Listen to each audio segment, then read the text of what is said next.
Okay, good evening. AP अपना खत्म हो गया. Moving on to GP. Practice कैसी करायची मैं सांगून देईल, पण moving on to GP general term. So यहाँ पे मैं बहुत ज़्यादा टाइम वेस्ट नहीं करने वाला, जो अपना ऑलरेडी बोर्ड्स में हो चुका है. So we will move on to directly general terms और उसके प्रॉब्लम. जनरल टर्म क्या रहती है अपनी? T N is equals to A into R to the power N minus one and R is equals to T N plus one upon T N. या तो R को कैसे याद रखते? कॉमन रेशियो को final term upon previous term, मतलब next term upon previous term basically. उसको ऐसे भी लिख सकते हैं, T N upon T N minus one. चलता बराबर है ना? ये बड़ी टर्म हो गई अपनी. So next term upon previous term basically R त्याला म्हणतात. एग्जाम्पल आता खूप इस पे ऊपर ध्यान नहीं देना, क्योंकि ये डिटेल में अपन उधर जा चुके हैं बोर्ड्स में. तो बोर्ड्स के लेक्चर कंटिन्यूस देखते रहना. ओके, एग्जाम्पल लिया. पहले इजी से शुरू करते हैं, फिर डिफिकल्ट जाएंगे. Find the. अब तुमको यहाँ पे समझेगा कि मैं कितनी फास्ट करता हूँ, और तुमको भी उतने स्टेप्स खा के फास्ट करना है. Find the 12th term of a GP if 8th term is 192. एकदम इजी प्रॉब्लम है. and r is equals to 2 and r is equals to 2, मतलब कॉमन रेशियो 2 दिया है. कोई भी टर्म निकालने के लिए तुमको a लगता, r लगता. a दिया है, सॉरी r दिला है, a काढायचा है एकदम चिल्लर. 8th टर्म दी है, ठीक है. t8 is equals to ar to the power 8 minus 1, that is ar to the power 7. इसके बाद मैं ये डायरेक्ट लिखने वाला. आता साठी मी दिलं t8 is equals to a into r to the power 8 minus 1 ar to the power 7. इसके बाद I am going to write it directly also. So ar to the power 7 r दिया है अपने को, और 8th टर्म भी दी है. तो यहाँ पे लिखता हूँ 192 is equals to a into 2 to the power 7. 2 to the power 7. Okay, अब 2 to the power 7 याद रखने के लिए तुमको 2 to the power 5 याद रखना पड़ता है. 2 to the power 5 32, और ऐड की डबल किया उसको तो 64, और डबल किया तो 128. सो 192 is equals to a into 128. therefore a is equals to, अब कैंसिल तो हो रहे भाई. चला पहले 2 नीच कैंसिल करो, बाकी तो देखते. 2 से कैंसिल किया तो ये हो जाता 64. यहाँ पे 2 से आया तो 96. करेक्ट, 96 म्हणजे 192 होना तुमचा. फिर और 2 से गया तो यहाँ पे हो गया 32, और 2 से गया तो यहाँ पे 2 4 8 116. यहाँ पे क्या बचा तुम्हारा 8 और ये. सो 96 2 2 4 8 1 6 8. सो आंसर विल बी यहाँ पे 48. आधा कर दिया अपन ने. फिर से आधा कर सकते हो उसको, तो ये हो गया 16, ये हो गया 24, और आधा कर दिया तो 8 12, और आधा कर दिया तो 4 and 6, और भी आधा होता भाई. एंड में क्या बचा? 3/2. सो a इज इक्वल्स टू तुम्हारा क्या आ गया? 3/2. करेक्ट. और इसको कुछ ये भी नहीं करना इतना, तो मैं ये this are all rough calculations, क्योंकि यही है तुमको. इधर मैं स्टेप वाइज तुमको नहीं करके बताने वाला हर चीज. Okay, so a is equals to 3/2 आ गया. और अब बचा क्या अपने पास? मैं ये थोड़ा मिटा रहा हूँ, सो दैट इधर के इधर करके वहां पे सेकंड प्रॉब्लम दूंगा. a आ गया, और क्या बचा? कुछ भी तो नहीं बचा. तुमको सिर्फ निकालना है 12th टर्म. अब 12th को मैं डायरेक्ट लिख रहा हूँ ar to the power 11. बराबर. Okay, ar to the power 11. so it will be 3/2 into 2 to the power 11. एक 2 और एक ये गया, सो 3 into 2 to the power 10. 2 to the power 10 याद रखने बोला था मैंने. It is 1024. तो 3 into 1024 is 3 4 12, 1 carry 6 म्हणजे 7 2703 3072 is your 12th term of the GP. एकदम easy example. Moving on to little bit difficult पण नाही म्हणायचं, पण ठीक है, थोड़ा सा इससे ऊपर के लेवल का. The m plus nth term. अब कंफ्यूजन क्या होता है जब तुम पढ़ते रहते हो तब. m plus nth and m minus nth terms of a GP are P and Q respectively. Then find the mth term of the GP. Find the mth term of the GP. Okay अब जब अपन ऐसी कुछ पढ़ते हैं तो अपन पहले tension में होऊन जातो, यार करना क्या है, क्या करना है, ऐसी बापरे काय होऊन राहिलो, ये क्या दिया है, काही नाही, काहीच नाही. nth टर्म मीन्स ये रहता है, तो mth m plus nth term म्हणजे काय रहना है तुमचं, m प्लस n आ रहा, जहां जहां n है वहां पे m प्लस n आने वाला. सो टेक्निकली उसने क्या बोला है, m plus nth term is p and m minus nth is q. बराबर है, तुमको mth है, जो भी निकालना बाद में देखेंगे. तो मैं लिख रहा हूं directly ar to the power m plus n minus 1 is equals to p. नहीं समझा, फिर से nth टर्म बोला तो it is ar to the power n minus 1, mth term बोला तो ar to the power m minus 1, m plus nth term बोला तो ar to the power m plus n minus 1. Simple logic, कारण कि यहाँ जो है वही यहाँ पे रिप्लेस कर रहा है और वो दिया है तुमको p है करके, वो दिया है m plus nth term is p and m minus nth term is q respectively बोला तो बराबर इंडिविजुअल हो गए. तो सेकंड क्या है अपना, ar to the power m minus n minus 1 is equals to q. बराबर है, ये दोनों दिया है, मल्टीप्लाई करते दोनों को, मल्टीप्लाई किया तो a into R to the power a into r to the power m plus n minus 1 into a into r to the power m minus n minus 1 is equals to p into q, multiplying both. ठीक है, simple करो अपन, क्या करतो है हे पण समजेल तुम्हाला. a into a is a square, r भी सेम है, ये भी सेम है, तो ये दोनों ऐड होने वाले ऊपर के ऊपर. So it will be r to the power m plus n minus 1 plus m minus n minus 1.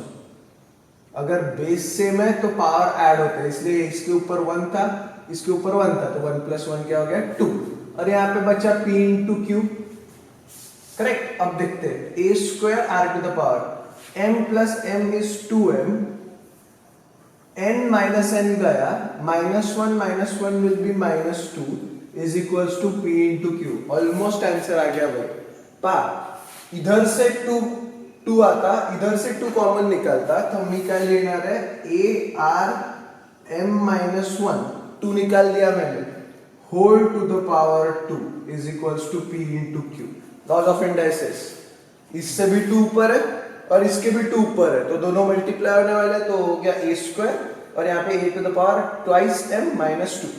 Laws of indices, simple logic, square root निकाला तो ar to the power m minus 1 is equals to root P Q, that is your mth term है ना. nth term क्या है, इससे ar to the power n minus 1, mth term क्या होगी, ar to the power m minus 1, and that's your answer. Okay, next example.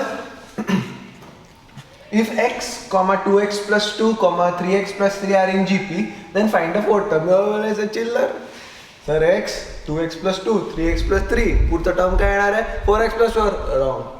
ठीक है, option में तुमको दिखेगा 4x plus 4, पर वैसे कुछ नहीं रहता. ठीक है, आता पहा, जेव्हा आपण टर्म्स काढायला जातो, we need two things. अपने को क्या लगता है, r लगता और a लगता. So let's start with the basic thing.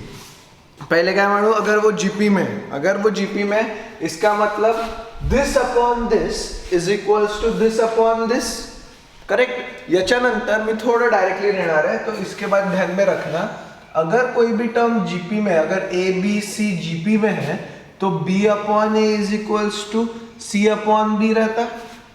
Correct. अगर ये तीनों जीपी में है तो B upon A is equals to C upon B रहता. इसका मतलब ये b इधर गया और a इधर आया, b square is equals to a into C रहता. ध्यान में रखना आज के बाद. ठीक आहे. B square is equals to A into C, कारण की मी डायरेक्ट लिहिणार आहे. म्हणजे मिडिल टर्मचा square is equals to this into this. क्या रहता मिडिल टर्म का square is equals to this into this. So technically क्या आया तुमचा, अगर मैं आंसर छुड़ाने गया यहाँ से, so 2x plus 2 whole square is equals to x into 3x plus 3. Correct. Expand करेंगे तो 4x square plus 2 2 4 4 8 8x plus 4 is equals to 3x square plus 3x. सबको इधर लेके आ गया अपन. सो आया क्या, X square 4x square minus 3x square is X square, 8x minus 3x is plus 5x and plus 4 is equals to 0. ये तो factors बहुत ही चिल्लर है भाई. 4 and 1 काहीच नाही करावं लागत. So x plus 4 and x plus 1 is equals to 0. इतकंच डायरेक्ट जायचं आहे तुम्हाला जेई मध्ये. Okay. So x is equals to -4 and x is equals to -1. अब बहुत आसान हो गया. पहा x की वैल्यू आली. जब मैं -1 डालूंगा x की वैल्यू, तो -1 comma 2 into -1 is -2, -2 plus 2 0. GP मध्ये कोणीच 0 चालत नहीं. क्यों नहीं चलता यार? क्योंकि यहाँ पे जब मैं इसको डिवाइड करूंगा टू दिस टर्म, डिनोमिनेटर में 0 आ गया. डिनोमिनेटर में 0 चलता क्या अपने को? नहीं चलता. तो जीपी में कोई भी टर्म 0 नहीं चलती अपने को, क्योंकि अगर कोई भी टर्म 0 आ गई इसका मतलब तुमको एक अपॉन 0 करना पड़ेगा और वो चलता नहीं. अपॉन 0 चलता नहीं. तो एक ये x is equals to -1 cancel. -4 डाल के रखते. -4 सीरीज कशी येणार है? व्हेन x इज, यहाँ पे लिख रहा हूँ, when x is equals to -4, तो सीरीज कैसे आने वाली? -4 comma -4 into 2 is -2, -2 plus 2 is sorry -8 plus 2 is -6, 3 into -4 -12, -12 plus 3 is -9. अब फोर्थ टर्म निकालना आसान है. अब फोर्थ टर्म निकालना आसान है. इसके बाद इट्स इजी. ये तो चिल्लर है, ये तो नंबर्स आ गए. इसके बाद फोर्थ टर्म निकालना बहुत ही आसान है. तो फोर्थ टर्म पहले कॉमन रेशियो निकालो. -6 अपॉन -4 इज 3/2. -9 अपॉन -6 3/2.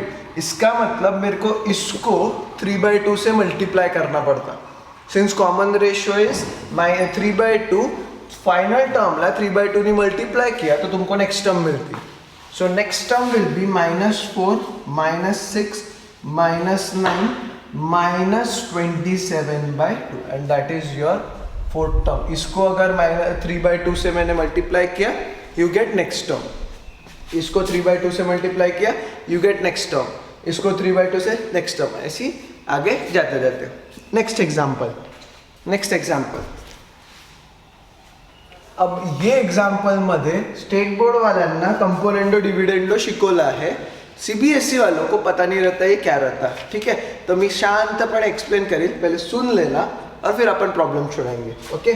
क्वेश्चन है, if a plus B X upon a minus B X is equals to b plus C X upon b minus C X is equals to c plus D X upon c minus D X. Bracket में लिखना x not equal to 0. इसका importance मैंने बताया था पहले. अगर ये 0 नहीं है मतलब अपन x से सबको डिवाइड कर सकते हैं. That's the whole point of it. Then a, b, c and d are in. So question इधर तक ही रुक जाता. JEE मध्ये काय आहे, then a b c d are in. Options येतात AP, GP, HP. None of these are the kind of options you get. Okay.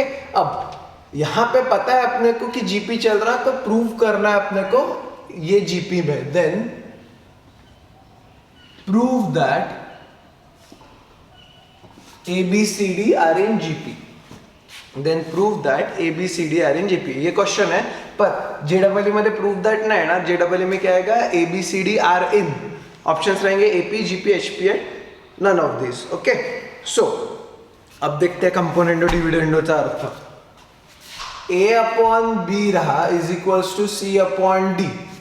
So componendo काय म्हणतो, कंपोनेंडो म्हणतो then a plus B upon B is equals to c plus D upon D. This is called as componendo. ठीक है, logic लगा के देखना, यहाँ पे नंबर डाल के देख लेना, सब बराबर आता. मतलब डिनोमिनेटर में ऐड किया, मतलब न्यूमरेटर में डिनोमिनेटर ऐड किया तो यू गेट कंपोनेंडो. अगर यही रेशियो को a minus B upon B तो वो रहता c minus D upon D. Kind of very similar to theorem on equal ratios, but अलग रहता componendo dividendo.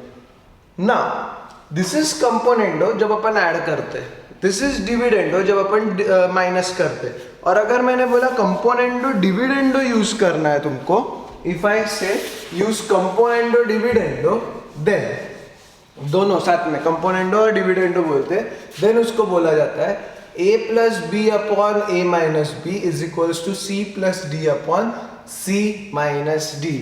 Numerator plus denominator upon numerator minus denominator, उसको componendo dividendo बोला जाता है. समझा थोड़ा थोड़ा? ओके.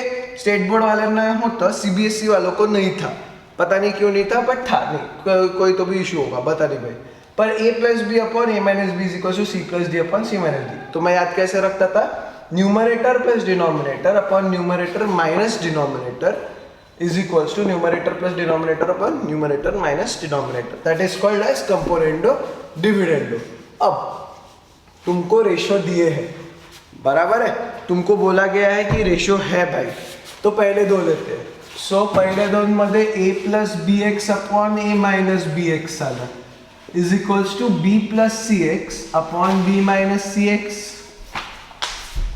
अब अगर मैंने कंपोनेंडो डिविडेंडो यूज किया, अगर मैंने कंपोनेंडो डिविडेंडो यूज किया यहाँ पे, तो तुमको दिख रहा क्या, numerator plus denominator upon numerator minus denominator is equals to numerator plus denominator upon numerator minus denominator. तो मैं इसको लिख रहा हूं उल्टा जाके, a upon B X is equals to b upon C X. अगर मैंने इसको कंपोनेंडो डिविडेंडो लगाया तो मुझे यही मिलता है. लॉजिक करेक्ट है. इधर अगर मैंने कंपोनेंडो डिविडेंडो लगाया तो यही मिला यार मेरे को, तो मैंने रिवर्स कर दिया उसको, तो x और x कैंसिल हो जाता. तो ये हुआ तुम्हारा इक्वेशन 1, ये हुआ तुम्हारा इक्वेशन 1. इसका मीनिंग, ये b इधर भेज दिया मैंने और c इधर भेज दिया, तो b square is equals to a into C आता, मतलब a b c तो जीपी में होगा. सेकेंड रेशियो देखते हैं, b plus C X upon b minus C X is equals to c plus D X upon c minus D X. कुछ नहीं बोल रहा मैं, कुछ भी नहीं बोल रहा मैं, बस इसको लिख रहा हूं b upon C X is equals to c upon D X. अगर मैंने इसको कंपोनेंडो डिविडेंडो लगाया तो मुझे यही मिलता है, तो रिवर्स भी जा सकते हैं अपन, बराबर है. तो B numerator plus denominator upon numerator minus denominator मिल गया. Numerator plus denominator upon numerator minus denominator, ये भी गया करेक्ट. ये हो गया इक्वेशन 2. अब अगर मैं बोल रहा हूं कि इसको भी ये करना है, तो कहना है इसे B C D is also in GP. Correct है, क्योंकि यहाँ पे भी c इधर चला गया, d इधर आ गया, तो c square is equals to b into D झाला. तो इसका मतलब बी सी डी भी जीपी में हुआ, ए बी सी जीपी मध्ये, बी सी डी पण जीपी मध्ये. अब बचा क्या, फर्स्ट एंड लास्ट. तो तुमको अगर लिखना ही होगा तो टाइम पास करते हुए लिखते जाना, या तो JEE में टाइम पास की कोई जरूरत नहीं. Therefore A B C D are in GP. A B C D are in GP, and that's your answer.